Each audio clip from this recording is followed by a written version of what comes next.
But this tip is about using what I call your alter egos. What I mean by that is that we all have different personalities that come out at different times. So you behave a certain way when you're out with your old friends from the old days, maybe when you're at school together. You may behave a little differently when you're with your maiden aunt or your parents. You may behave differently when you're at work, and so on. So we all have these different sub-personalities that come out at different times. Now the trick is to take control of that when you want to use your time wisely. Rather than just going to the default mode, which is whatever you happen to feel like that day, consciously think for a moment about which of your personalities or sub-personalities would be the best equipped to handle the task you're about to undertake.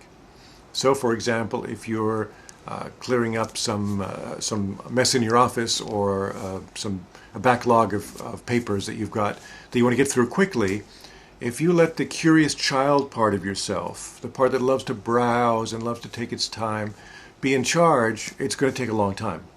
I know this from experience. You know, you start reading something and you mean to get through the whole pile, but gosh, this article is kind of interesting and it mentions a website, so I think I'll go to the computer and look it up, and then 3 hours later you haven't gotten any further. So what you have to do is put somebody different, one of your personalities, in charge. And one of the ones that I like for this kind of thing is called Attila, after Attila the Hun, who is ruthless and who just sticks with a job until it's done, kind of a killer instinct. There may be times when you have a meeting where you know it's going to be difficult and the best way forward is to be conciliatory. So maybe you need a Sister Harmonia, the nun, who is very kind and conciliatory, and put her in charge. You can actually give your sub-personalities these names, kind of cartoony names, to remind you of what they are, and then invoke their name in your imagination when you're ready to do the task. So have some fun with that. See which of the sub-personalities, first of all, which ones do you have? Which ones come out? Think about different ways you are at different times.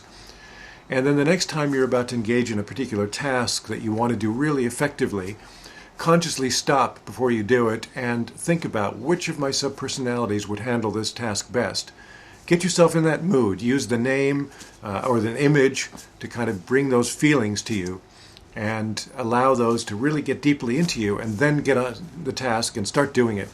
And stick with that sub-personality until the task is done.